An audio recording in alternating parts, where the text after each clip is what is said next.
Madam Swathi గారు pregnant అవడం మంచి విషయమే కదా, దానికి ఎందుకు అంత సీరియస్ అయిపోతాడు? పీనాసోడు ఎక్కడ చెప్పేస్తే పార్టీ ఇవ్వాల్సి వస్తుందో అని. ఓహో, ఈ మధ్యన మరీ దారుణంగా తయారాడు మేడం. మొన్న నా లంచ్ బాక్స్ తినేసి దాంట్లో రాళ్ళు రప్పలతో నింపేశాడు. అదేంటని అడిగితే ఒక పూట తినకపోతే చచ్చిపోతాం అన్నాడు. సాడిస్ట్ ఏదవా. నోరు ముయ్యండి. సీనియర్స్ని పట్టుకుని ఏంటా మాటలు నోటుకొచ్చినట్టు? పని చూడండి ఫస్ట్. కార్తీక్, నాకు మెటర్నిటీ లీవ్ కావాలి. నీకా? నాకు కదా, మా ఆవిడికి. స్వాతి కన్సీవ్ అయిందంట కదా, జయత్రి చెప్పింది. ఈ ఫార్ఫాల్ దానికి ఏం పని ఉండదా? మొత్తం ఊదైంది. అయినా ఇప్పుడు 2nd మంత్ 3rd మంత్తోనే కదా, అప్పుడే లీవ్ ఎందుకు? కార్తీక్, ఇప్పుడు ప్రాజెక్ట్ కంప్లీట్ చేయడానికి 6 months టైం ఉందనుకో. ఆ బొక్కలే లాస్ట్ మంత్ పని చేయొచ్చిన వదిలేస్తావా? ఇది అంతే. దిక్కుమాలిన ఎగ్జాంపుల్స్ చెప్పకు ప్రసాద్. నువ్వేమో ఆ ఎదవ రోస్టింగ్ వీడియోలు చూసుకుంటావు, జైత్రి ఏమో కొరియన్ డ్రామాస్ చూసుకుంటుంది. పోనీ ఆ అమెరికా వాడన్నా పనిచేస్తాడా అంటే వాడు గుమగుమలు వంట వార్పు ప్రోగ్రామ్స్ చూసుకుంటాడు. ఇంతో అంతో పనిచేసేది స్వాతి మాత్రమే. అయినా అమ్మాయికి లీవ్ కావాలంటే ఆవిడే అడుగుద్ది కదా, నువ్వెందుకు?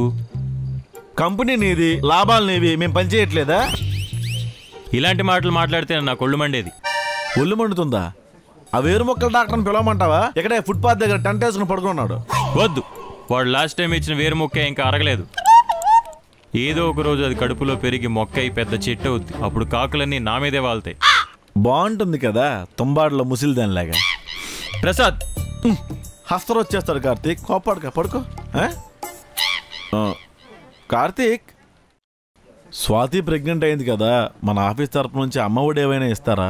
నేనేమన్నా గవర్నమెంట్ రన్ చేస్తున్నానా ప్రసాద్? అయినా నీకు పథకాలు ఇచ్చే పొజిషన్లో కంపెనీ లేదు, వెళ్ళు.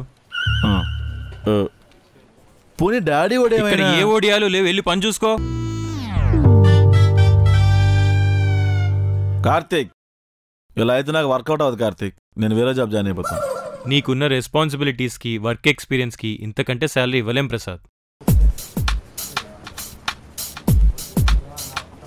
ఈ కార్తీక్ గాడికి శోభం రోజే పక్షవాతం వచ్చేయాలి సార్. ఏమైంది సార్? ఏమైంది ఏంటండి? స్వాతి ప్రెగ్నెంట్ కదా, ఆఫీస్ నుంచి అమ్మ ఒడి ఇస్తారని అడిగితే కుక్కలా అడుగుతున్నాడు. మాస్టరు, చేతికి ఏమైందండి? జైత్రి దోశ అడిగిందండి. సరే హోటల్ నుంచి తీసుకొస్తా అన్నాను. నాకు బయట ఫుడ్ వద్దు, నువ్వే చేసి పెట్టానింది. నాకు దోశ రాదనే లోపే దోశ వేయడం నేర్పించిందండి.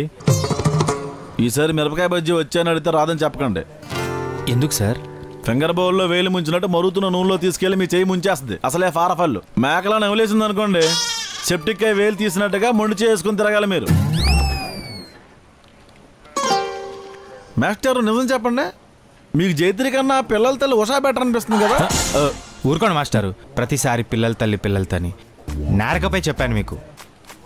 ఈ విషయం జైత్రికి లీకేందనుకో, శాసనాల గ్రంథం తీసుకొని రమ్మంటుంది. ఎందుకు వచ్చిన గొడవ? ఇదేమైనా గరుడు పురాణం, అంత భయపడుతున్నారు. ఆయన నా మీద దొరుకుతారంటే చెప్పేస్తున్నాను. ఏంటి ప్రసాద్ గారు పుసుక్కున ఫీల్ అయిపోతారు?